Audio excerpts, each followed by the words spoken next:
Hello, my dear juniors. You're once again welcome to unit number 5 and कि ये one shot है and ये कहते हुए बेहद ही खुशी हो रही है कि जो आपका इलेक्ट्रिकल इंस्ट्रूमेंट एंड मेजरमेंट मतलब जो ईएमआई है इसका भी हम लास्ट यूनिट आज लेकर आ गए हैं। तो सबसे पहले आपको बता दें, अगर फर्स्ट टाइम आप वीडियो पे आए हैं इट्स वन शॉट पे, तो मैं आपको बता दूं कि आपका जो इलेक्ट्रिकल इंजीनियरिंग का ईएमएफटी इसके भी जो 1 से लेकर 5 यूनिट, उसके बाद आपका जो मतलब और से भी जो भी सब्जेक्ट हैं आपके थर्ड सेमेस्टर में, मोस्टली सब्जेक्ट हमने कवर किया है। टेक्निकल कम्युनिकेशन से लेके साइबर सिक्योरिटी पाइथन से लेके हमने बहुत से सब्जेक्ट इस पर कवर किया है। तो देखिए, सबसे पहले मैं आपको बता दूं कि ये पीपीटी बनाने में बहुत ही टाइम लगता है एंड आपको बता दूं ये पीपीटी देख सकते हैं 25 पेज का पीपीटी है और पूरा हमने सिलेबस आपका जो फिफ्थ मतलब शुरू से लेकर लास्ट तक हमने कवर किया है। और जो ये फिफ्थ यूनिट है, फिफ्थ यूनिट बहुत ही इंटरेस्टिंग है। और सबसे पहले हम बता दूं कि ये यूनिट इतना अच्छा है कि इसको मतलब मैं पीपीटी सुबह से बना रहा हूं और अभी तक मैं बना ही रहा था। तो देखिए, पीपीटी बनाने में तो बहुत टाइम लगता है, लेकिन वैसे ही अगर आप लोग इसको देख के अपना फीडबैक दें तो और ही बेहतर मैं बनाने की कोशिश करूँगा।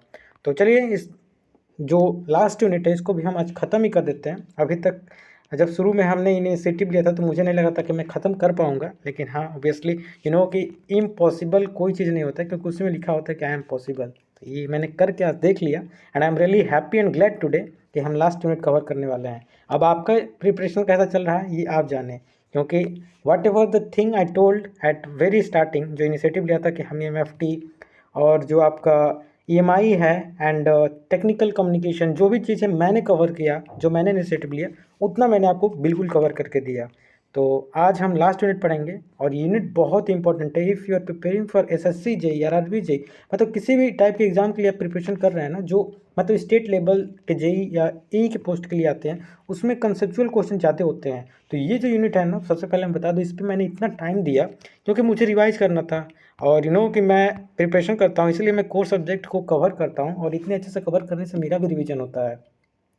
देखिए, I don't know about GATE में इससे क्वेश्चन बनते हैं या नहीं, लेकिन मुझे तो नहीं लगता कि थ्योरेटिकल उतना है, उतना क्वेश्चन बनते होंगे। लेकिन फिर भी for your semester it's really one of the interesting and very easy unit. चलिए, इस यूनिट को हम स्टार्ट करते हैं एंड हमारे साथ अगर ये यूनिट थोड़ा लंबा जाएगा तो ऑब्वियसली मैं कहूँगा कि 50 से 1 घंटा तक जा सकता है। तो अगर आपके पास उतना कैपेसिटी है, if you want to be sustain with me, then video को देखिए, अदरवाइज वीडियो को हटाओ, अदर चैनल है वहाँ जाकर देखो। लेकिन हाँ, हटाने से पहले एक बात बोल दूँ कि जो भी कंटेंट मिलेगा उस कंटेंट में बहुत ही दम है, एक बार देख पढ़ के तो देखो। तो चलिए, सबसे पहले मैं बताता हूँ डिफिनीशन ऑफ ट्रांड्यूसर। ये यूनिट में हम कवर क्या करने वाले हैं। ट्रांड्यूसर डिफिनीशन, मतलब डिफिनीशन पढ़ेंगे, ट्रांड्यूसर होता क्या है, क्लासिफिकेशन ऑफ ट्रांड्यूसर, ये बहुत इंपॉर्टेंट है, बहुत टाइप के ट्रांड्यूसर हम पढ़ेंगे।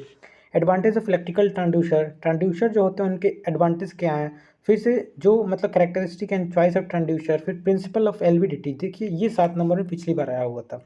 तो ट्रांड्यूसर के बारे में तो पढ़ना ही है। फिर से मैं कह सकता हूँ LVDT is one of the most important topic in this unit as well as कम।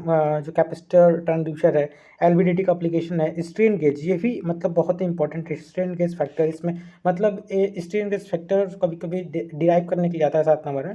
उसके बाद piezoelectric, photovoltaic and photoconductive cell. It's the very interesting and very easy unit of this electrical measurement and instrumentation. तो चलिए, इस video का सबसे पहला topic हम चलते हैं, ट्रांड्यूसर। ट्रांड्यूसर क्या होता है। तो transducer is an electronic device that convert energy, मतलब energy from one form to another form, मतलब ये कन्वर्ट करता है one form of energy to another form of energy. The process of converting energy from one form to another form is known as transduction, मतलब transduce करता है, इसलिए इसका नाम ट्रांड्यूसर पड़ा है। जैसे कोई भी नॉन इलेक्ट्रिकल एनर्जी हो गया, जैसा डिस्प्लेसमेंट हो गया, डिस्प्लेसमेंट नॉन इलेक्ट्रिकल क्वांटिटी है, फोर्स नॉन इलेक्ट्रिकल क्वांटिटी है। ट्रांड्यूसर क्या करता है, उसे इलेक्ट्रिकल सिग्नल में कन्वर्ट कर देता है, तो इसे हम इलेक्ट्रिकल ट्रांड्यूसर कहेंगे।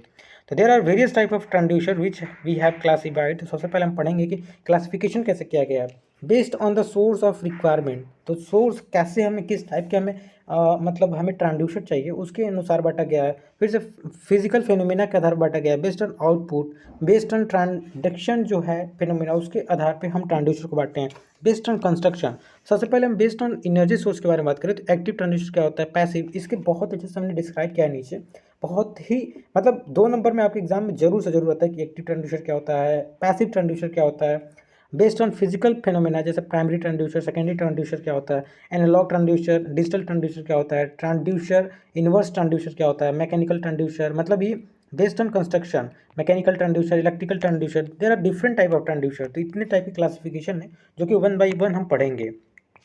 तो सबसे पहले हम आ जाते हैं प्राइमरी ट्रांसड्यूसर। प्राइमरी ट्रांसड्यूसर क्या होता है? The mechanical device of transducer change it physical input quantity into mechanical. देखिए कि कोई फिजिकल क्वांटिटी है ना, सॉरी कोई फिजिकल क्वांटिटी है, अगर उसको हम मैकेनिकल एनर्जी में कन्वर्ट करते हैं, mechanical energy device is known as primary transducer. Primary transducer वो ट्रांसड्यूसर है, प्राथमिक ट्रांसड्यूसर, जो किसी भी फिजिकल क्वांटिटी को मैकेनिकल मतलब मैकेनिकल जो है ना, मैकेनिकल सिंगल या मैकेनिकल फॉर्म में कन्वर्ट करता है, उसे हम प्राइमरी ट्रांसड्यूसर कहते हैं। अब सेकेंडरी ट्रांसड्यूसर क्या होता है? सेकेंडरी ट्रांसड्यूसर कन्वर्ट मैकेनिकल, जो हम मैकेनिकल एनर्जी या सिग्नल हम बनाए प्राइमरी से, उसको इलेक्ट्रिकल सिग्नल में कन्वर्ट करता है, उसे हम सेकेंडरी ट्रांसड्यूसर कहते हैं। आई होप इट्स बहुत ही मतलब कह सकते हैं कंसेप्चुअली है, इसको समझना पड़ेगा और समझ के एक दो बार आपको रिवाइज करना पड़ेगा, देन आप बहुत ही अच्छा स्कोर कर सकते हैं, 2 नंबर में 2 नंबर ला सकते हैं, क्योंकि डायरेक्ट क्वेश्चन पूछता है। The magnitude of output signal depend on the input of mechanical signal. Obviously है, मैकेनिकल सिग्नल जितना होगा उतना ही हमारा इलेक्ट्रिकल सिग्नल भी बनेगा। तो इलेक्ट्रिकल सिग्नल जो हमारा प्राइमरी ट्रांसड्यूसर है एंड सेकेंडरी ट्रांसड्यूसर, उसका एग्जांपल देखिए, जो बर्डन ट्यूब होते हैं ना, ये ट्यूब होता है, जैसे आप कभी जैसे आई डोंट नो कभी कहीं देखे होंगे, जैसे मैं एग्जांपल तो कैसे बताऊं मतलब अगर आप कहीं जहाँ ऐसे छोड़ो यारो नहीं समझ पाओगे। जो बर्डन ट्यूब होता है ना, वो प्राइमरी ट्रांसड्यूसर होता है, एंड एलवीडीटी जो होता है, अभी आगे हम पढ़ेंगे, लीनियर वेरिएबल डिफरेंशियल ट्रांसड्यूसर, ये जो होता है ना सेकेंडरी ट्रांसड्यूसर होता है। चलो इसका एग्जांपल मैं बता देता हूँ, मुझे याद आ रहा है। जैसे अगर आप गांव से अगर बिलोंग करते हो तो आप जानते होंगे कि खेत या मतलब कोई भी चीज़ जैसे मतलब एक काटने वाला होता है, हंसुआ कहते हैं भोजपुरी लैंग्वेज में भी, हंसुआ एंड खुरपी, जो भी मतलब यूज हम करते हैं जहाँ हम जाते हैं ना, तो वो जब जो लोहार कहते हैं, जो मतलब जहाँ हम उसका सान या जो भी चीज़ करवाते हैं, तो वहाँ एक मतलब कैसे मैं समझाऊँ, वहाँ पे एक बहुत बड़ा बकेट होता है, और वहाँ पे जब हम फिजिकली उसको ऊपर नीचे करते हैं ना, तो वहाँ से एयर निकलता है। तो वो जो एक रबड़ का ट्यूब होता है, रबड़ का ट्यूब ही कह सकते हो, रबड़ का ट्यूब होता है जिसको कि हम मैकेनिकली प्रेस करते हैं तो हवा निकलता है। तो वैसे ही ट्यूब को हम बर्डन ट्यूब कहते हैं। अगर आप गांव से बिलोंग करते होंगे तो बहुत ही अच्छे से फेमिलियर होंगे जो हम बता रहे हैं। तो वो हमारा प्राइमरी ट्रांसड्यूसर होगा। ट्रांसड्यूसर मतलब क्या? वो किसी भी फॉर्म, जैसे हमारा फिजिकल, जो ये फिजिकल है, जैसे हम रबड़ की बात कर रहे हैं, फिजिकल है, जब हम इसमें मैकेनिक मतलब हम इसको जब ऊपर नीचे जब स्ट्रेस कर रहे हैं, तो इसमें से मैकेनिकल एनर्जी मतलब जस्ट लाइक ऑफ हम मैकेनिकल एनर्जी में कन्वर्ट कर रहे हैं, तो ये हमारा बर्डन ट्यूब हो गया। एलवीडीटी जो है हमारा सेकेंडरी ट्रांसड्यूसर हो गया। एलवीडीटी आप पढ़ेंगे कि अभी आगे आगे बहुत अच्छे से पढ़ेंगे कि एलवीडीटी जो होता है ना, मतलब उसमें कोर लगा होता है, जब कोर को ऊपर नीचे करते हैं तो वो इलेक्ट्रिकल सिग्नल में कन्वर्ट होता है। तो बहुत ही अच्छा यूनिट है, जैसे मैंने बताया, आगे तक बने रहिए, बहुत ही अच्छे से आपको एक वन बाय वन बहुत ही अच्छे से हम आपको समझाने की कोशिश करेंगे। उसके बाद हम पढ़ते हैं पैसिव ट्रांसड्यूसर क्या होता है। A transducer which require the power from the external supply. देखिए नाम से ही क्लियर है कि पैसिव ट्रांसड्यूसर वो होता है जिसको कि पावर की नीड होती है for externally, is known as मतलब passive transducer. These are also known as external power transducer and resistive inductive transducer are the example of passive transducer। जो पैसिव ट्रांसड्यूसर के एग्जांपल हमने बताया कि जो भी मतलब हमारा इंडक्टिव एंड कैपेसिटिव ट्रांसड्यूसर, उसे हम पैसिव ट्रांसड्यूसर कहते हैं। अब एक्टिव ट्रांसड्यूसर क्या हो गया? Just opposite of that, the transducer which does not require external source of energy is known as active transducer. Such type of transducer develop their own voltage, इसके पास own voltage हो, own current, is known as self generating transducer, जैसे हम self generating transducer के भी नाम से जानते हैं। जस्ट एज एग्जांपल हम बात करते हैं, तो आगे हम पढ़ेंगे, अभी जस्ट मतलब लास्ट में जाएंगे तो पाइजो इलेक्ट्रिक ट्रांसड्यूसर पढ़ेंगे। ये एक्टिव ट्रांसड्यूसर होता है। Photo electric transducer and thermocouple transducer, ये सब कुछ आप पढ़ने वाले हैं इस यूनिट में। तो ये हमारा प्राइमरी ट्रांसड्यूसर हो गया, सॉरी एक्टिव ट्रांसड्यूसर हो गया, जिसको कि एनर्जी की एक्सटर्नली नीड नहीं होती है। एंड दूसरा जो हो गया हमारा पैसिव ट्रांसड्यूसर, जो कि inductive transducer, capacitive transducer and strain gauge transducer, ये जो है हमारे पैसिव ट्रांसड्यूसर हैं। तो देखिए अभी तक जो भी हमने 9 मिनट या 10 मिनट हमने लिया ना, इसमें केवल आपका जितने भी 2 नंबर के क्वेश्चन है वो सब हमने बताया, बहुत ही इंपॉर्टेंट है आपके एग्जाम पॉइंट ऑफ व्यू से। उसके बाद एनालॉग ट्रांसड्यूसर क्या होता है? आप जानते होंगे कि जो ट्रांसड्यूसर मतलब हम यूज करते हैं in continuous form of signal. जैसे देखिए एनालॉग आप जानते होंगे, एनालॉग ये होता है, और डिजिटल जो होता है वो डिजिटल जो होता है बस जीरो और 1 के फॉर्म में। देखो अरे इतना तो आप जानते हो यार, थर्ड ईयर में आगे मतलब एनालॉग सिग्नल ये होता है जिसका कि हर एक सर्टेन टाइम पे हम इसकी वैल्यू फाइंड कर सकते हैं, लेकिन हमारा डिजिटल ये सिग्नल होता है केवल और केवल 0 और 1 के फॉर्म में चलता है। तो हमारा एनालॉग जो होता है यहाँ पे लिखा है इनटू कंटिन्यूअस फंक्शनल, तो इसका एग्जांपल जो है एलवीडीटी, जो थर्मोकपल है, इज एन एनालॉग ट्रांसड्यूसर। उसके बाद डिजिटली हम ट्रांसड्यूसर की बात करें तो वो मतलब डिजिटली ट्रांसड्यूसर जो होते हैं ना, डिजिटल फॉर्म में होते हैं, और मतलब उनमें पल्स की रिक्वायरमेंट होती है, और वो उनके मतलब वर्किंग कंडीशन के लिए लो पावर की नीड होती है। तो ये हमारा हो गया एनालॉग ट्रांसड्यूसर, डिजिटल ट्रांसड्यूसर। उसके जो हमारे ट्रांसड्यूसर होते हैं उसके एडवांटेज क्या होते हैं, तो यहाँ से देख सकते हो। सबसे पहले फिर से मैं वही रिपीट करना चाहता हूँ कि जो भी चीज़ मैं आपको प्रोवाइड करता हूँ बिल्कुल पॉइंट टू पॉइंट देता हूँ, और आप जब एग्जाम में पॉइंट टू पॉइंट लिखोगे तो आपका नंबर बहुत ही अच्छा आने वाला है। जैसे एडवांटेज हो गया, तो एडवांटेज में अगर आपको आता है तो जैसे मैं केवल पॉइंट दे रहा हूँ तो पॉइंट में आपको लिखना होगा, ये नहीं कि जितना मैं कह रहा हूँ उतना ही लिखो तो फिर आके आप कमेंट करोगे कि मेरा नंबर कम आ गया। तो ऐसा नहीं है, मैंने भी एग्ज़ाम दिया और मैं यही चीज़ याद करके जाता था जो मैं आपको समझाता हूँ। तो वाइड रेंज ऑफ एप्लीकेशन जो हमारा मतलब ये ट्रांजेक्शन है, इसका एडवांटेज जो है बहुत ही वाइड लेवल पे होता है। फिर इसकी हाई सेंसिटिविटी होती है, क्विक रिस्पांस होता है, ड्यूरेबिलिटी होता है, लो एनर्जी कंजप्शन होता है, लॉन्ग सर्विस लाइफ होता है। ये हमारा ट्रांड्यूसर के एडवांटेज हो गया। अब कैरेक्टरिस्टिक ऑफ हमारा ट्रांड्यूसर क्या होता है, एक्यूरेट होता है, रिजोल्यूशन होता है। ये फर्स्ट यूनिट में अगर नहीं पढ़े आपने तो आपको हम क्या बता दें कि एग्जाम्पल दे के मैंने बहुत अच्छे से बताया। ये हमेशा हम भूल जाते हैं कि एक्यूरेसी और रिजोल्यूशन में अंतर क्या है। तो बहुत इंपॉर्टेंट है कि आप यूनिट नंबर फर्स्ट के भी वन साइड जाकर देख सकते हैं। एंड अगर आगे बात करें तो हमारा जो ट्रांसड्यूसर होता है वो लीनियरिटी प्रॉपर्टी को मतलब फॉलो करता है। फिर सेंसिटिव होता है बहुत ज़्यादा, रिपीटेडली होता है। कि रिपीटेडली मतलब अगर हम ट्रांसड्यूसर को बार बार यूज करें तो वही वैल्यू शो करे तो हम कह सकते हैं कि वो रिपीटेडली है। उसका रेंज जो है एक सर्टेन अमाउंट होना चाहिए। तो ये हमारे अभी तक हमने ट्रांसड्यूसर के जस्ट बेसिक हमने पढ़ा कि ट्रांसड्यूसर कितने टाइप के होते हैं, ट्रांसड्यूसर होता क्या है। अब हम मेन आते हैं एलवीडीटी। एलवीडीटी नाम ध्यान से सुनो, ये 7 नंबर का पिछली बार आया था। और अभी हमने बताया कि किस टाइप का ट्रांसड्यूसर है, बताओ एक्टिव पैसिव क्या बताया था, एलवीडीटी देख लो। एलवीडीटी जो है हमारा जो मतलब एलवीडीटी जो है प्राइमरी या सेकेंडरी, एलवीडीटी जो है हमारा सेकेंडरी ट्रांसड्यूसर में आता है। तो अब यही समझेंगे कि सेकेंडरी ट्रांसड्यूसर क्या होता है। तो एलवीडीटी का फुल फॉर्म कि लीनियर वेरिएबल डिफरेंशियल ट्रांसफार्मर होता है। एक टाइप का डिफरेंशियल ट्रांसफार्मर होता है, convert the linear motion into electrical signal में कन्वर्ट करता है। देखो कुछ नहीं होता है इसमें, मैं यही समझाना चाहूँगा ना। देखो सबसे पहले ये हमारा प्राइमरी वाइंडिंग होता है और ये हमारा सेकेंडरी वाइंडिंग होता है। इन दोनों के बीच में कोर हम रखते हैं, ठीक है। और यहाँ पे एक मतलब सेंट्रल लाइन कह लो, सेंट्रल लाइन होता है, मतलब बीच का लाइन होता है। जब ये हमारा कोर है ना, देखो कोर लोहे का होता है, आयरन कोर है यहाँ पे लिखा हुआ है। जब हम यहाँ पर अल्टरनेटिंग करंट देंगे, ध्यान सुनना, मैं बस समझाऊंगा, सब कुछ थ्योरी दिया हुआ है। थ्योरी एक बार समझ गए तो थ्योरी आपको पढ़ना है, मेरे को नहीं पढ़ना है, क्योंकि मैं पढ़ के ही आपको कंटेंट प्रोवाइड किया हूँ, ठीक है। तो मैं यही कहूँगा कि जब जानते हो म्यूचुअल इंडक्टेंस से जब इसमें प्राइमरी कॉइल में हमारा फ्लक्स लिंकेज होगा, चेंज होगा, तो हमारे सेकेंडरी में भी लिंक होगा। तो हम क्या करेंगे, लीनियर वेरिएबल डिफरेंशियल ट्रांसड्यूसर इसका या ट्रांसफार्मर का नाम है।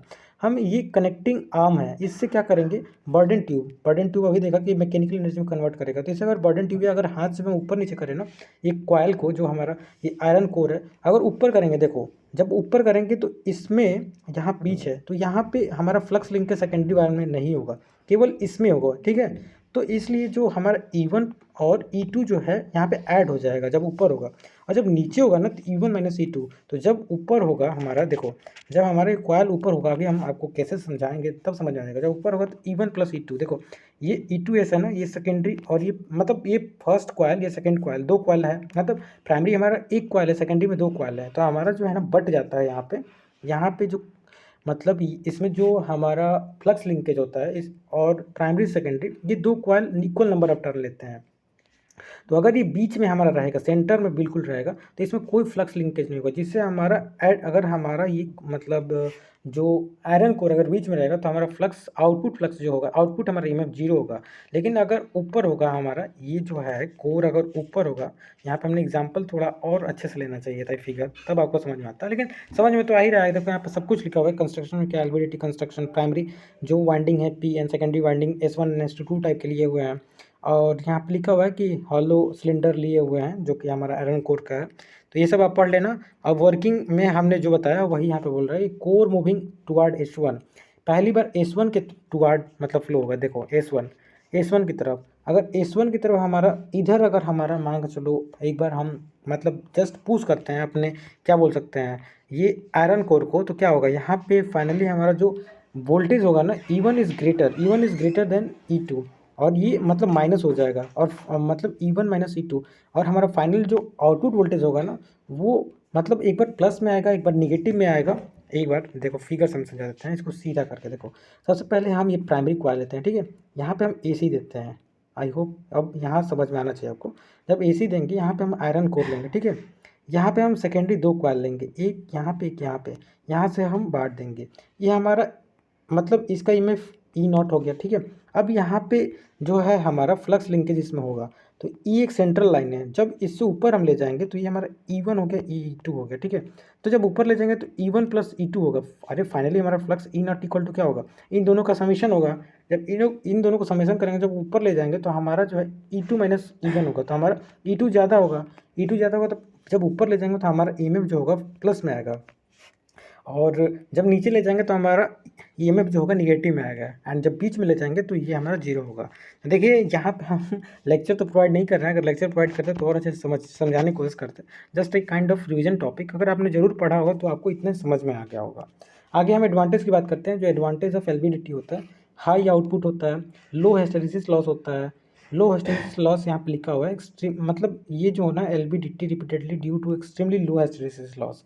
फिर से इसका लो एक्सटर्नल मतलब इलेक्ट्रिकल नॉइज होता है, लेस पावर कंजप्शन होता है हमारा एलबीडीटी का। एलबीडीटी याद रखना, ये हमारा क्या है, सेकेंडरी ट्रांसड्यूसर है।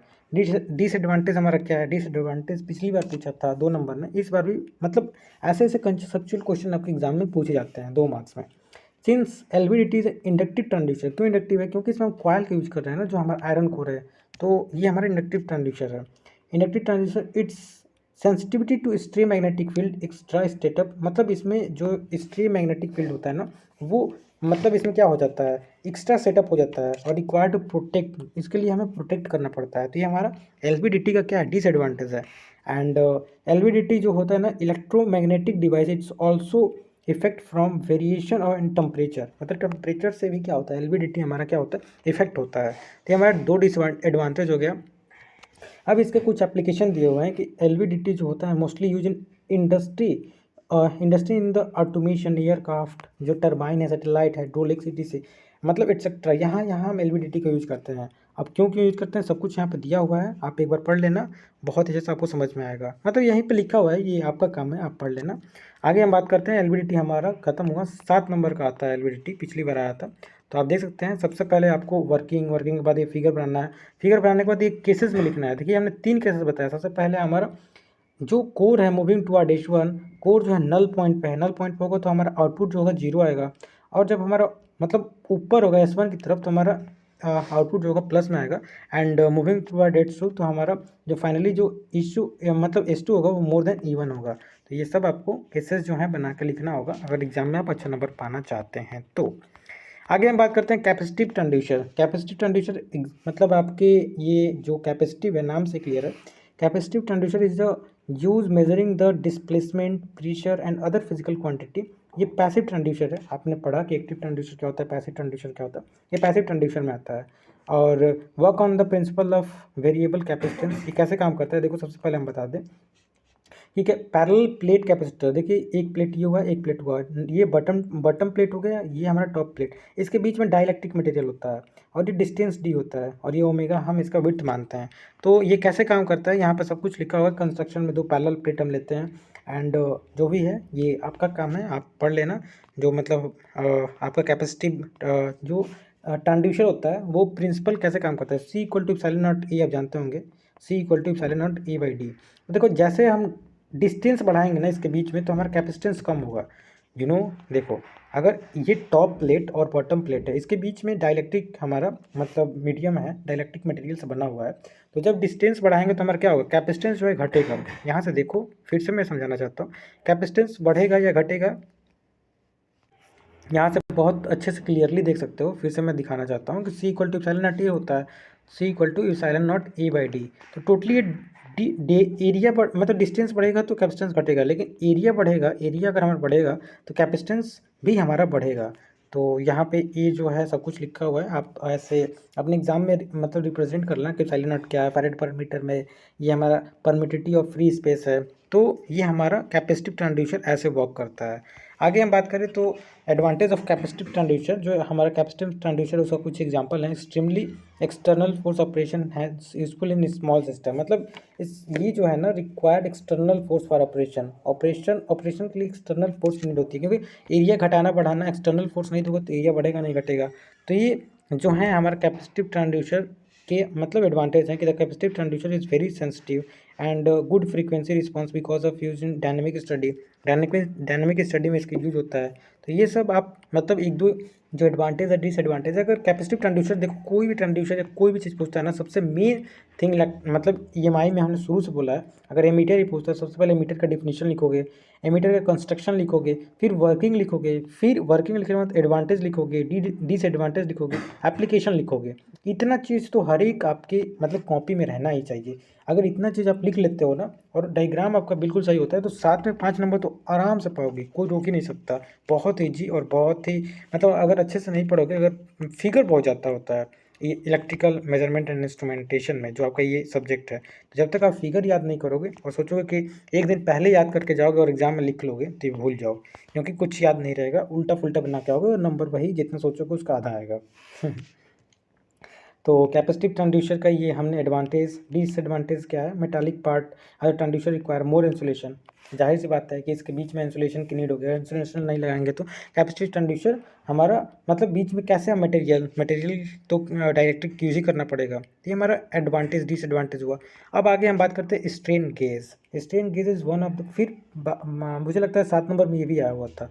देख सकते हो कितना इंपॉर्टेंट आपका ये सब्जेक्ट या यूनिट चल रहा है। तो आगे हम बात करें स्ट्रेन गेज जो है, it's also depend on the resistance, कैसे काम करता है। सबसे पहले देखो स्ट्रेन गेज का ये हमारा व्हीटस्टोन ब्रिज पे जस्ट बेस्ड होता है। यहाँ पे R1 R2 आप व्हीटस्टोन ब्रिज पढ़े होंगे। जैसे बहुत मतलब लंबे लेंथ का क्या बोल सकते हैं, ये गॉज रेजिस्टेंस होता है। यहाँ पे ये गॉज बैकिंग होता है और ये मतलब जो है डायरेक्शन ऑफ स्ट्रेन होता है। क्या होता है कि जैसे जैसे हम लेंथ को बढ़ाते घटाते हैं ना, तो आप जानते होंगे, जैसे नीचे हम चलते हैं, देखिए यहाँ पे लिखा होगा कि सबसे पहले हम इसको बता देते हैं कि जो स्ट्रेन गेज होता है ना, जो पैसिव ट्रांसड्यूसर, क्यों पैसिव ट्रांसड्यूसर होता है? क्योंकि इसमें हमें एक ही ट्रांसड्यूसर मतलब ये पैसिव ट्रांसड्यूसर होता है क्योंकि इसमें एनर्जी हमें क्या, ये एनर्जी प्रोड्यूस नहीं करता, एनर्जी लेता है। Convert mechanical displacement into change resistance. ये कैसे काम करता है देखो, सबसे पहले हम आपको बता देते हैं कि R equal to rho L upon E, आप जानते हो। जैसे जैसे रेजिस्टेंस बढ़ेगा, कब? जब लेंथ बढ़ेगा, और जब एरिया बढ़ेगा तो हमारा रेजिस्टेंस घटेगा। तो वैसे ये length is directly proportional to resistance. तो लेंथ में थोड़ा भी चेंज होगा, अगर लेंथ घटेगा तो हमारा रेजिस्टेंस घटेगा, लेंथ बढ़ेगा तो बढ़ेगा। तो इसमें क्या होता है ना, जो हमारा ये स्ट्रेन गेज होता है, इसके लेंथ में हम चेंजेस करते हैं। जब चेंजेस करेंगे तो रेजिस्टेंस में चेंज होगा, और रेजिस्टेंस में चेंज होगा तो हमारा स्ट्रेन गेज का यही काम ही है कि जो यहाँ पे मैकेनिकल डिस्प्लेसमेंट हम झेल रहे हैं, जैसे हम जो लेंथ को ज़्यादा कम कर रहे हैं उसके कारण चेंज इन रेजिस्टेंस होगा, और चेंज इन रेजिस्टेंस होने के कारण क्या होगा कि हमारा जो है यहाँ पे लिखा हुआ this use fundamental sensor in many type of sensor like pressure sensor, load sensor and torque sensor. इस टाइप के सेंसर बनाने के लिए हम क्या करते हैं, जो हमारा स्ट्रेन गेज होता है उसका हम यूज करते हैं। जैसा देखो ये हमारा स्ट्रेन गेज, ये टेस्ट स्पेसिफिकन जो हमारा पीछे होता है जिसमें हम टेस्ट करते हैं, जिसमें हम मतलब प्रेशर अप्लाई करते हैं, उसको टेस्ट स्पेसिमेन कहते हैं। तो ये हमारा मतलब फाइनली जैसे देखो यहाँ पे चेंजेस होगा ना, तो हमारा फाइनली जो ईएमएफ होगा लास्ट में, जो वोल्टेज बनेगा उसमें चेंजेस होगा। तो ऐसे ही हमारा स्ट्रेन गेज काम करता है। स्ट्रेन गेज का वर्किंग प्रिंसिपल जो है, it's work on the principle of, यहाँ पे लिखा हुआ है resistance of the foil changes. मतलब रेजिस्टेंस अगर चेंज होगा तो हमारा जाहिर सी बात है change in length of diameter होगा, जैसे change in resistance proportional to applied strain. जैसे हम स्ट्रेन जो भी हमारा प्रेशर चेंज होगा तो ये भी हमारा रेजिस्टेंस भी चेंज होगा। ये सब कुछ यहाँ पे लिखा हुआ है, आप लोग पढ़ लेना। आगे हम बात करें तो मतलब सब कुछ यहाँ पे हमने बहुत ही अच्छे से मतलब बीपीटी बनाया हुआ है, अगर आप अच्छे से पढ़ोगे तो सब कुछ लिखा हुआ है। But when applied the strain gauge, the resistance of the strain gauge changes, Wheatstone bridge become unbalance and current flow through the volt meter. और हमें क्या करना है, हमें ट्रांसड्यूसर, अभी आपने पढ़ा कि ट्रांसड्यूसर बहुत टाइप के होते हैं, इस मतलब प्राइमरी ट्रांसड्यूसर, सेकेंडरी ट्रांसड्यूसर। तो ये हमारा जो है पैसिव ट्रांसड्यूसर है। तो सब कुछ लिखा हुआ है, इसमें गॉस फैक्टर आता है। अब गॉस फैक्टर भी 2 नंबर में पूछता है। गॉस फैक्टर क्या होता है? For strain gauge, the gauge factor of the strain gauge is defined as the unit change in resistance per unit length. देखो पर यूनिट लेंथ, यहाँ पे फिर से एक बार पढ़ता हूँ, गॉस फैक्टर डिफिनीशन होता है, gauge factor of the strain gauge is defined as the unit change in resistance. देखो यूनिट हमने रेजिस्टेंस लिया, per unit length, per unit length में हमारा रेजिस्टेंस कितना चेंज हो रहा है उसी को हम क्या कहते हैं, स्ट्रेन गेज के नाम से हम जानते हैं। ये हमारा होगा स्ट्रेन गेज। अब आगे हम स्ट्रेन गेज की बात करें तो स्ट्रेन गेज यहाँ पर सब कुछ यहाँ पर लिखा हुआ है, where R is the nominal gauge resistance and delta R is the change in resistance, L is the length of specimen, अभी हमने बताया क्या होता है। Delta is change in the length and it can be proof mathematically, proof करने के लिए आता है, ये स्ट्रेन फैक्टर प्रूफ करने के लिए आता है। अब देख लेना, हमने थोड़ा लगता है ये छोड़ दिया है, तो आपसे फिर बोलता हूँ, ये प्रूफ करने के लिए आता है कि जो आपका गेज फैक्टर होता है G F equal to 1/2v delta rho by rho divide by delta मतलब एल बाई एल। अभी आपने पढ़ा ना कि गेज गॉस फैक्टर क्या होता है कि जो रेजिस्टेंस होता है पर यूनिट रेजिस्टेंस जो होता है ना, यहाँ पे unit resistance change per unit length is known as gauge factor. तो ये हमारा गॉस फैक्टर होता है। यहाँ जहाँ पे गॉस फैक्टर जी एफ से हम डिनोट करते हैं 1+2v होता है, वहाँ भी जो है हमारा पॉइजन रेशियो होता है। ये मतलब बहुत इंपॉर्टेंट है, कंपटीशन में पूछता है कि गॉस फैक्टर में जो v होता है उसको हम पॉइजन रेशियो के नाम से जानते हैं।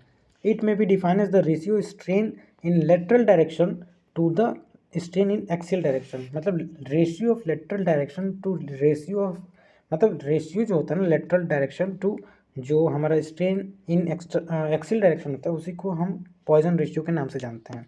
Poisson ratio is most metal lie in the 0 से 0.5 के वैल्यू होता है and give approximately the gauge factor is 2, मतलब हम लेते हैं जब आप इससे रिलेटेड न्यूमेरिकल सॉल्व करोगे आगे, मतलब एग्जाम पॉइंट ऑफ व्यू से तो न्यूमेरिकल नहीं उतना पूछता है, लेकिन हाँ आगे further if you are going to prepare for any kind of exam, then exam में जब मतलब आप सॉल्व करोगे तो हाँ गॉस फैक्टर की वैल्यू हमें रखना पड़ेगा, जो कि मेटल के लिए 0 से 0.5 तक होता है।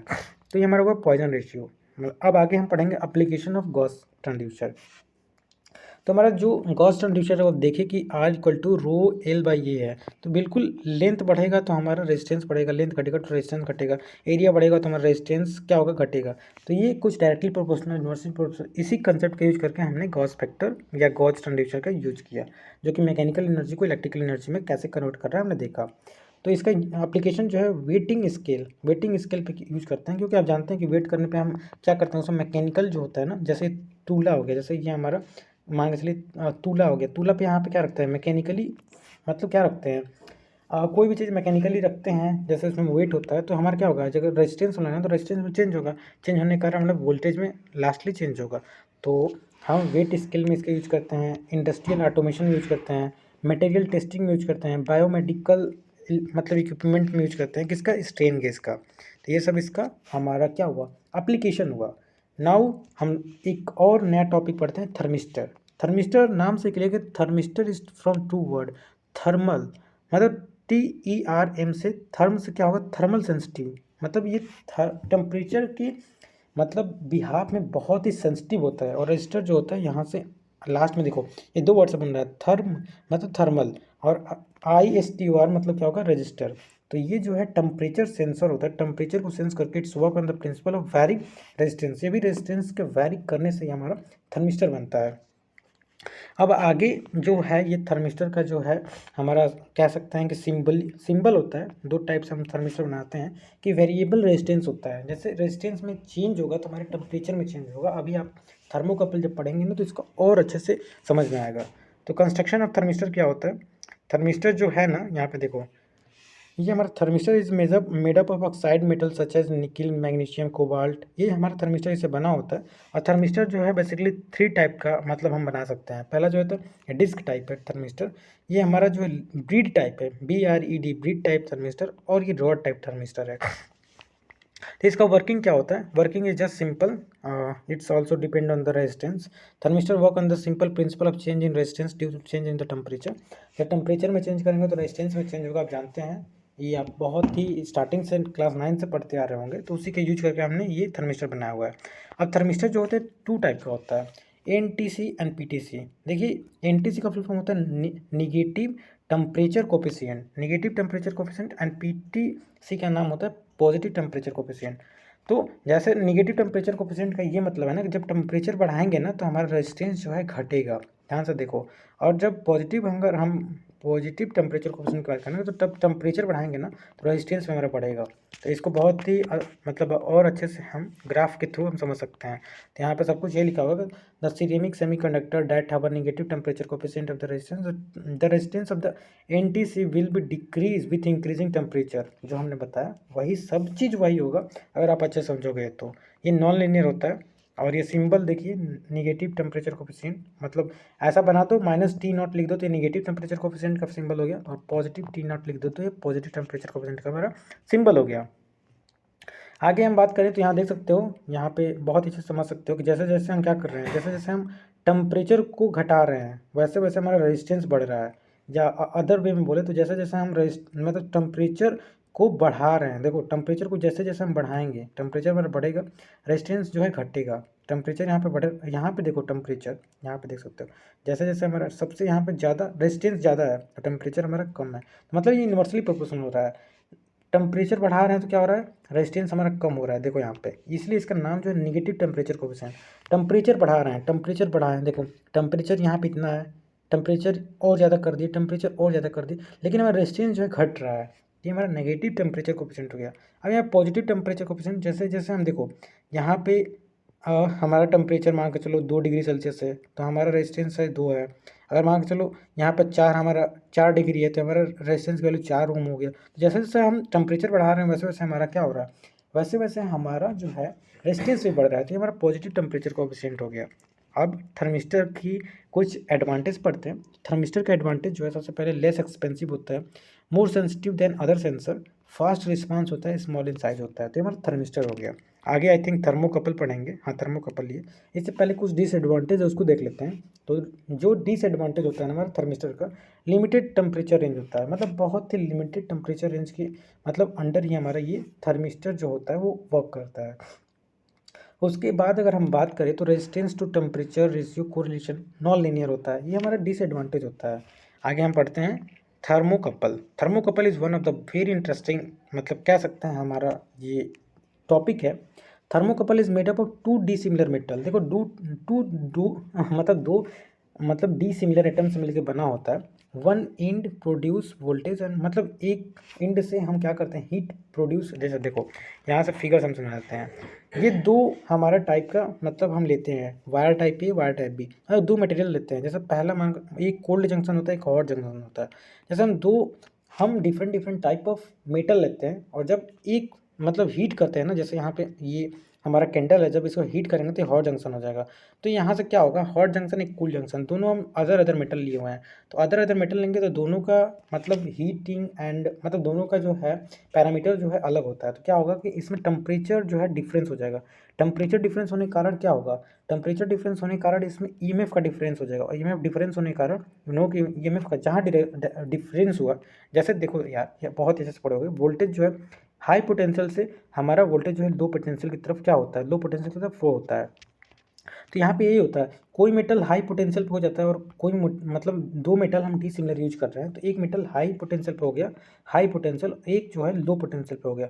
तो जैसे ही हाई से लो पोटेंशियल होगा हमारा जो है मतलब वोल्टेज मतलब डिफरेंस के कारण हमारा इलेक्ट्रॉन फ्लो होने लगेगा। जैसे इलेक्ट्रॉन फ्लो होगा उसके अपोजिट डायरेक्शन हमारा करंट फ्लो होने लगेगा। तो वहीं पे यहाँ दिखा रहा है जब मल्टीमीटर हम लगाते हैं ना तो ये क्या होता है मतलब यहाँ मतलब ये टेम्परेचर दिया हुआ है कितना टेम्परेचर, मतलब 8 to 9 डिग्री टेम्परेचर तक हम किसी मतलब मेटल को, दो मेटल लिए हैं, जब टेम्परेचर हम मतलब इतना डिफरेंस करते हैं, जैसे एक कॉपर लीड वायर है, तो इसका यूज करके हम करते हैं, तो हमारा जो है फाइनली इसमें टेम्परेचर डिफरेंस से हमारा क्या होगा, वोल्टेज हमें दिखता है मिली वोल्ट, बहुत ही कम अमाउंट में। जैसे एक क्रोमियम और एल्युमिनियम का यूज करके हम जब बनाते हैं ना, क्रोमिल कहते हैं, ऊपर क्रोमियम और एल्युमिनियम का यूज करते हैं, दो मेटल, और यहाँ पे हम मतलब जो कैंडल से अगर गर्म करेंगे तो यहाँ पे फाइनली जब हम अपना मल्टीमीटर एमीटर जो भी लगाएंगे तो हमें जो है बहुत ही स्मॉल अमाउंट ऑफ हमें वोल्टेज देखने को मिलेगा। तो वही हमारा थर्मोकपल है।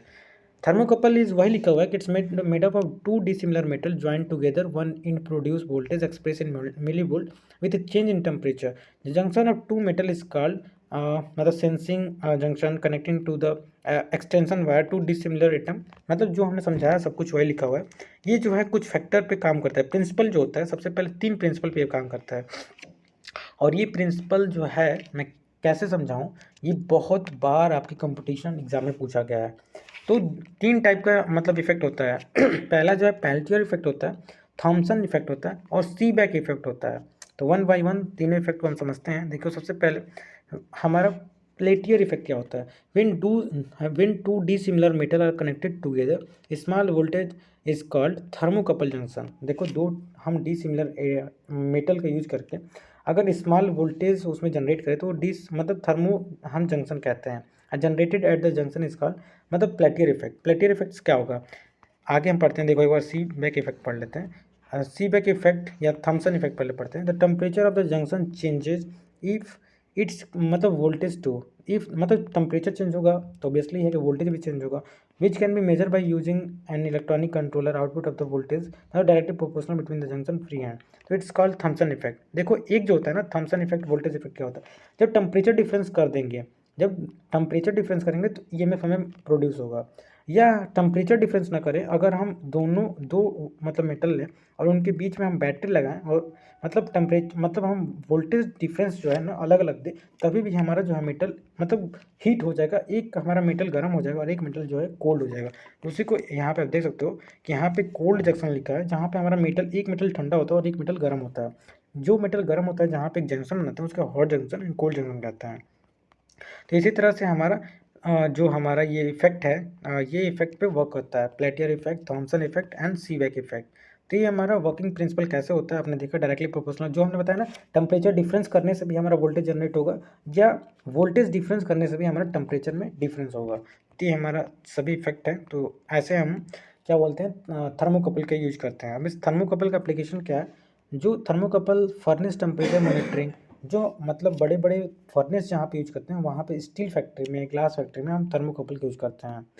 पावर जनरेशन में थर्मोकपल का यूज होता होगा जैसे टरबाइन एंड बॉयलर में। तो ये हमारा जो है थर्मोकपल का यूज है। जैसे इंडस्ट्रियल एप्लीकेशन, साइंटिफिक रिसर्च में हम थर्मोकपल का यूज करते हैं as well as every day use, जैसे हम ओवन में यूज करते हैं, टोस्टर में यूज करते हैं, हीटर में हम थर्मोकपल का एप्लीकेशन यूज करते हैं। तो यहाँ पे तो केवल नाम दिया, अब कैसे एप्लीकेशन होता है अगर आप इंटरेस्टेड है then you can go and search, you can find how thermocouple is use in this oven, toaster and heaters. So आगे हम बात करते हैं पाइजो इलेक्ट्रिक इफेक्ट। ये भी इफेक्ट बहुत ही मतलब कह सकते हैं कि ऐसा इफेक्ट है कि मतलब बहुत ही अच्छा ये ट्रांसड्यूसर है। ये ट्रांसड्यूसर जो है ये भी जो है मतलब just strain and strain gauge पे मतलब चेंज इन लेंथ पे ही काम करता है। पाइजोइलेक्ट्रिक क्या होता है, there are certain material generate electric potential or voltage when mechanical strain is applied to them, conversely when voltage is applied to them। तो मतलब वोल्टेज अप्लाई करो या स्ट्रेन अप्लाई करो तो ये क्या करेगा, ये जो है वोल्टेज जनरेट करेगा tend to change in dimension. जैसे देखो अभी आपने स्ट्रेन गेज पढ़ा था ना, जस्ट सिमिलर टू डैट, थोड़ा बहुत डिफरेंस होगा। It effect was discovered in 1980। मतलब इन्होंने पायर ने और क्यूरी ने क्या किया था, इसको डिस्कवर किया था पाइजो इलेक्ट्रिक इफेक्ट। तो पाइजो इलेक्ट्रिक इफेक्ट क्या होता है, देखो यहाँ से बहुत समझ में आएगा। सबसे पहले हम पाइजो इलेक्ट्रिक इफेक्ट समझने के लिए डायरेक्ट इफेक्ट और इन रिवर्स मतलब इनडायरेक्ट इफेक्ट हम देखेंगे।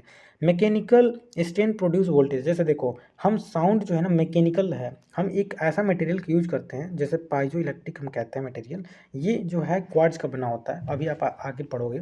तो जब हम यहाँ पे मैकेनिकल एनर्जी देंगे ना तो हमारा लास्ट मतलब जैसे ही इसमें एक साइड से मैकेनिकल एनर्जी प्रोड्यूस करेंगे साउंड हम बोलेंगे तो इसको इलेक्ट्रिकल एनर्जी में कन्वर्ट कर देगा। जैसे हम माइक्रोफोन की बात करें तो microphone is just an example of I think piezo electric ceramic, जो कि vibration sound convert in electric signal. हम जो बोल रहे हैं वो तो वाइब्रेशन है, मतलब एक टाइप का वाइब्रेशन है, वो जो इलेक्ट्रिक सिग्नल है हमारा माइक्रोफोन जो कन्वर्ट कर देता है, तो वो हमारा डायरेक्ट इफेक्ट हुआ। इनडायरेक्ट इफेक्ट का क्या हुआ, इलेक्ट्रिकल सिग्नल दे रहे हैं, जैसे हम तो बैटरी, जैसे अभी हम बोल रहे हैं, तो हमारा वॉइस जो है रिकॉर्ड हो रहा है, तो ये मतलब डायरेक्ट इफेक्ट में वर्क कर रहा है। जैसे हम बोल रहे हैं जो अभी हम जो बोल रहे हैं ये अभी डायरेक्ट इफेक्ट, जैसे हमारा वाइब्रेशन जो है रिकॉर्ड हो रहा है इलेक्ट्रिक सिग्नल में और जाके हमारे मेमोरी में सेव हो रहा है। लेकिन जब आप हमारी वीडियो को देखेंगे तो हमने तो बोल दिया वो अब बैटरी में मतलब मेमोरी में सेव है, मेमोरी में से जब इलेक्ट्रिक सिग्नल में आएगा फिर हमारे जो है ये हमारा जो पाइजो इलेक्ट्रिक है उसको क्या करेगा, उसका काम है फिर मैकेनिकल एनर्जी साउंड एनर्जी में कन्वर्ट करना। तो ये हमारा पाइजो इलेक्ट्रिक देख सकते हो कितना ज़्यादा ही इफेक्टिव कह सकते हैं कि ये हमारा मतलब इसेंशियल ट्रांसड्यूसर है। तो ऐसे हमारा जो है पाइजो इलेक्ट्रिक काम करता है। The voltage obtain from the material piezo electric is very small, it's high impedance, मतलब हाई इम्पिडेंस होता है ये सब, इसका जो है सर्किट डायग्राम आप देख लेना। और जैसे हम मतलब पाइजो इलेक्ट्रिक का यूज करके जो है क्या करते हैं, डायरेक्ट और इनडायरेक्ट जो भी हमने समझाया वैसे हम यूज करते हैं। तो इसमें भी जस्ट मतलब इसका जो है जैसे देख सकते हो कि इसका कंस्ट्रक्शन एंड वर्किंग है।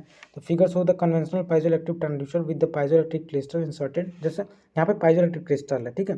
जब हम आउटपुट वोल्टेज और बेस वोल्टेज है, जब इसके मतलब क्रिस्टल को अप एंड डाउन करेंगे तो रेजिस्टेंस में चेंज होगा। रेजिस्टेंस में चेंज होने के कारण क्या होगा, वोल्टेज में भी डिफरेंस होगा। तो वही लिखा है, thus the potential difference will be generated on the crystal due to its property, the voltage produce will be proportional to the magnitude of applied force. मतलब जितना हम ज़्यादा फोर्स लगाएंगे उसके प्रोपोर्शनल होगा हमारा वोल्टेज डिफरेंस। तो यही है force applied on the pressure port. आप ये जरूर फिगर बनाना। और जैसे हमने समझाया कि पाइजोइलेक्ट्रिक कैसे काम करता है, किस मटेरियल का बना होता है, यहाँ पे सब कुछ लिखा हुआ है। ये आपका काम है कि पाइजोइलेक्ट्रिक जो है, पाइजोइलेक्ट्रिक सिरेमिक्स किस मटेरियल का बना होता है, सब कुछ दिया हुआ है, आप पढ़ लेना एक बार। तो इसके हम एडवांटेज एंड कुछ अप्लीकेशन एंड कुछ डिसएडवांटेज है उसके बारे में बात करते हैं। तो एडवांटेज ऑफ पाइजोइलेक्ट्रिक ट्रांसड्यूसर, जो हमारा पाइजोइलेक्ट्रिक ट्रांसड्यूसर है ना, हाई फ्रीक्वेंसी रिस्पांस, मतलब हाई फ्रीक्वेंसी रिस्पांस पे ही हमारा वर्क करता है। हाई ट्रांजिएंट रिस्पांस, जैसे piezoelectric transducer can detect the even the micro second, बहुत ही कम सेकंड के लिए भी अगर हमारा कुछ लीनियर आउटपुट, जैसे मतलब जो हाई ट्रांजिएंट ट्रांजिएंट हम जानते हो कि बहुत ही कम समय के लिए, जैसे मान के चलो अगर हमारा ये कंटिन्यूस सिग्नल है, इसमें यहाँ पे ट्रांजिएंट है बहुत ही कम सेकंड में, माइक्रो सेकंड, उसको भी डिटेक्ट कर लेगा। तो यहाँ डिटेक्ट करने के लिए हम पाइजोइलेक्ट्रिक का यूज करते हैं। जब हमारा पाइजोइलेक्ट्रिक ट्रांसड्यूसर होता है ना, small in size and have a रग कंस्ट्रक्शन, मतलब इसका साइज जो होता है बहुत ही कम होता है। और इसको हम यूज कहाँ कहाँ करते हैं, आपने देखा कि high frequency response, high transient response में जो है पाइजोइलेक्ट्रिक ट्रांसड्यूसर का यूज करते हैं। फाइनली अगर हम लास्ट, अभी नहीं, अगर हम बात करें तो फोटोवोल्टिक और सोलर सेल हम अब पढ़ेंगे। हम यूनिट के जस्ट लास्ट टॉपिक पे अब चल रहे हैं। तो ये जो है ये उतना पूछता नहीं है, लेकिन हाँ इसको समझना बहुत इंपॉर्टेंट है। 2 नंबर में, कभी कभी 7 नंबर में पूछ सकता है। तो फोटोवोल्टिक सेल जो होता है ना, वो सेमीकंडक्टर, आपने पीएन जनरल पढ़ा ही होगा। फोटोवोल्टिक जो हमारा सोलर सेल है उसी के बारे में पढ़ेंगे। ये क्या करता है, लाइट एनर्जी को क्या करता है, इलेक्ट्रिकल एनर्जी में कन्वर्ट करता है। जो वोल्टेज हमारे पीवी सेल पे डायरेक्ट इंसिडेंट होता है ना, जैसे देखो यहाँ पे अगर हम फिगर के थ्रू समझाएं तो सबसे पहले कैसे समझाएं, देखो यहाँ पे सबसे पहले हमारा, आप जानते हो सोलर सेल में क्या होता है, लाइट एनर्जी आता है। लाइट एनर्जी जो होता है सोलर सेल पे होता है। ये जो है सोलर सेल क्या करता है, मैक्सिमम पावर जो है पॉइंट ट्रैकर होता है। ये मतलब सभी जो है फोटान होता है, आप जानते होंगे लाइट में, ये इस पर मतलब क्लिक करता है। जब क्लिक करेगा तो क्या होगा, अभी इसमें पोटेंशियल डिफरेंस होगा, या जो भी हम पीएन जंक्शन बनाएंगे अभी आप पढ़ेंगे, तो उससे क्या होगा, यहाँ पे हमारा डीसी वोल्टेज मिलेगा।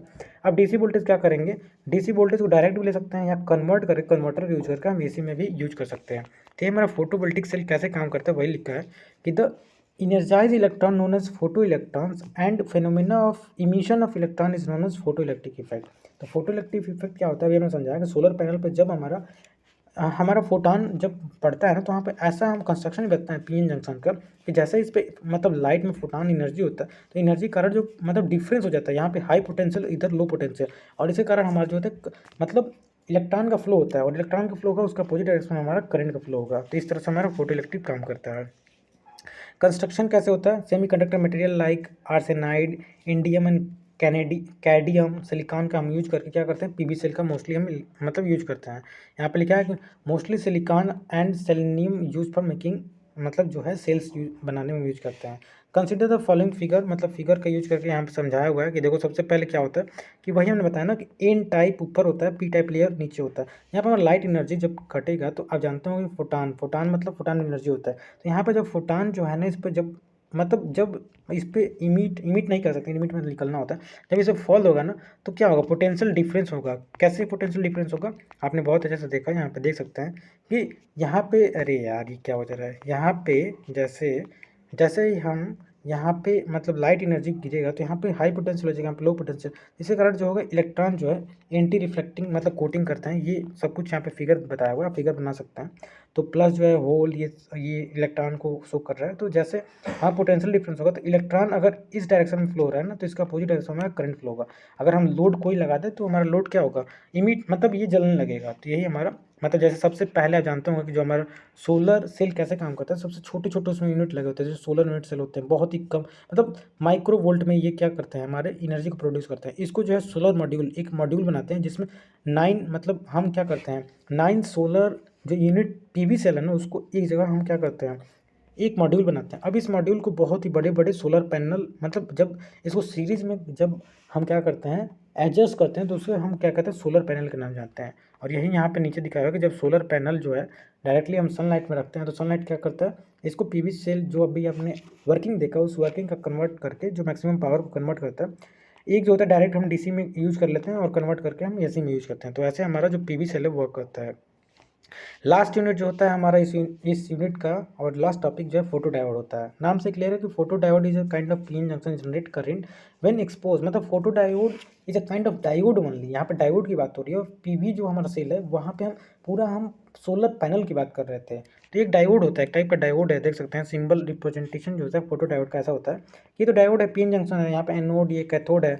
और इस पर जब हम लाइट मतलब इस पर जब लाइट आएगा ना तो ये इसमें क्या होगा, ब्रेक डाउन होगा।